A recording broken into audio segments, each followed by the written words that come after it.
Hello, everybody. Izzy Justice here with Neuro 580. This is the third and last video. In the first one, we talked about the symptoms, what's going on, what are we seeing in the world today from a neuroscience perspective regarding mental health.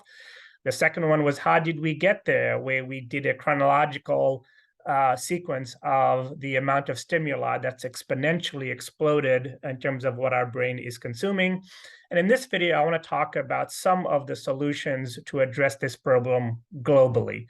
I think the first thing to do is to think of mental health as a spectrum. And I want to ask you to consider the distinction between three concepts on the spectrum. In the middle, we have mental health or mental wellness. Mental health and mental wellness is just, you being a human being.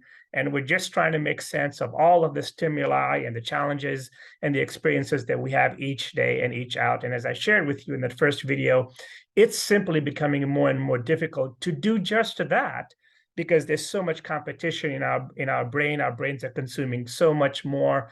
Focus time is so low.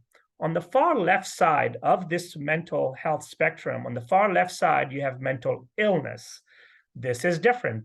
This is clinical depression. This is bipolar disorder. This is severe cases of anxiety and those kinds of things where you need medication and where you need therapies.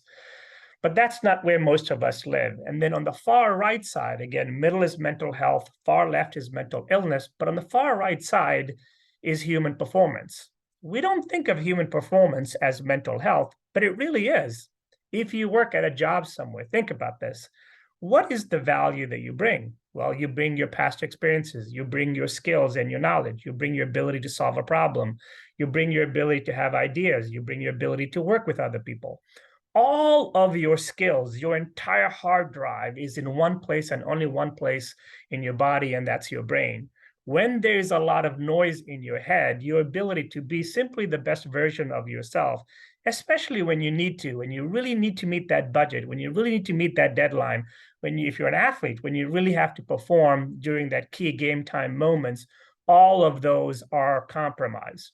So mental health, again, is a spectrum that we all live in. All of us are living on the mental health spectrum. That's not a character flaw. It's just a condition of being human. And so we have to come up with the solution based on where you are on that spectrum. Clearly, if you are on the far left side, you need medication, you need therapies, you need counselors, and all kinds of things, such as employee assistance programs. But if you're in the middle, where most of us are, the model of weekends and vacations is no longer enough. If I would ask you the question, hey, why do you have a weekend, or why do we have vacations, you'd probably laugh at me. But keep in mind that the weekends and vacations were mental break based on, the model from 1960s and earlier, when our brains were not consuming nearly as much stimuli. So what's the solution? We can't have 2-day work weeks. We can't have 6 months of vacation. But the concept of weekends and vacations, which is you're giving your brain a mental break, needs to be integrated into the work day itself. That 8, 9, 10-hour day where you're functioning as a human being, performing your job, we need to come up with new ways, and I'll share with you a few of those. But we believe that that is a key answer for most of us that are on the mental health spectrum, is to figure out ways that we can identify times during the course of the day where we have to be at our best. The current solutions, which is a lot of medication, a lot of therapy and counselors, and I have an enormous amount of respect for mental health workers. Many of them are very close friends of mine. They're some of the most compassionate people you will meet. But that model is not scalable. For every 10 people that are entering the mental health spectrum as counselors or as therapies, there are 13 that are leaving. So the supply chain is diminishing. And my view is that we need to reserve this one-on-one FaceTime model to folks that are on the further left side, from mental health to mental illness side, and give them those kinds of interventions to deal with the mental health crisis that we're in. For the rest of us, we simply need to have a brand new language. An author talked about, having 88 emotional labels that most of us use in the English language. That's way too much. These are labels like mad, happy, glad, sad, annoyed. These are labels that our Bronze Age ancestors came up with. They're not a real depiction of the condition of our brain. And we forget that as human beings, as a living creature, we are just as resilient, if not more resilient, than any other living creature. I have a plant in my office window over here. If I have to move it into the shade, it's going to start bending towards the light. If I put a wall in front of a bunch of ants, they'll figure out a way to go around it. So we as human beings need to trust that we are inherently resilient if we have a proper language with which to diagnose the state of our brains, which are much more accurate.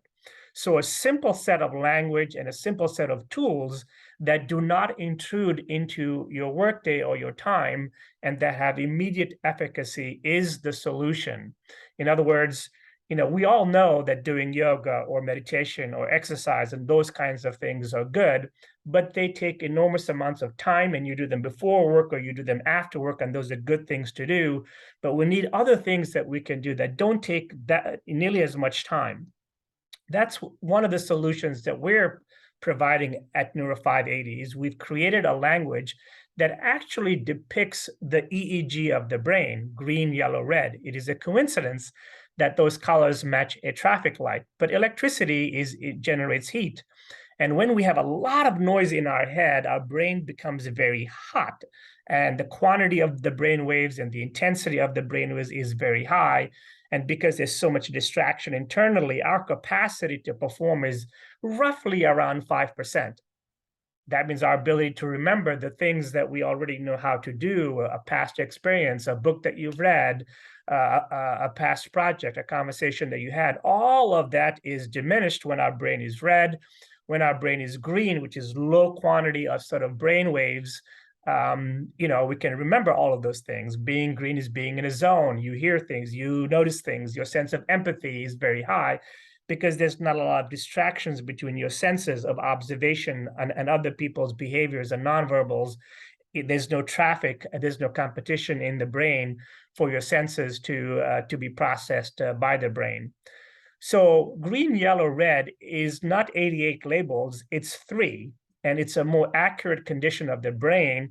And during any given day, all of us are going to fluctuate based on the stimuli that we're consuming. If I get an email that's very upsetting, my brain might go to yellow or red. That means my brain functionality has dropped significantly. Also at Neuro 580, we've come up with these very simple neuro hacks. We believe that the brain is an underutilized asset. Some of our past experiences are also underutilized. So we can create these hacks that take a matter of seconds, but that can have a cognitive value of 10, 15, 20 minutes in terms of bringing those brain waves down so that you can perform the task at hand.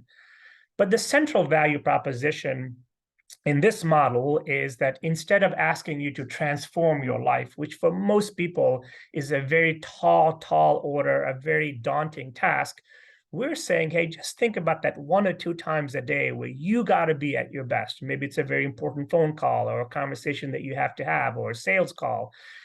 Call that game time and hack your brain for that game time. Our self-esteem increases when we perform very well when we need to. Conversely, it decreases when we underperform. So there's a direct correlation between performing at a very high level, using everything that's already in your brain when you need to, and your mental health.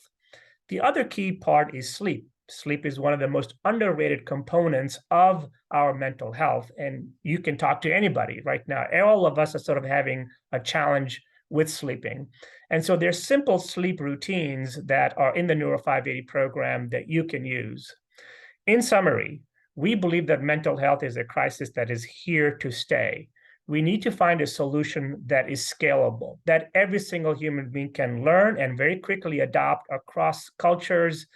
Red, green, yellow is a culture, geography, country agnostic color system that everyone can learn very quickly. And these neuro hacks are very simple tools that all of us can learn. We need to put the language and the tools in the hands of people so that we can exercise our amazing skill of being resilient creatures.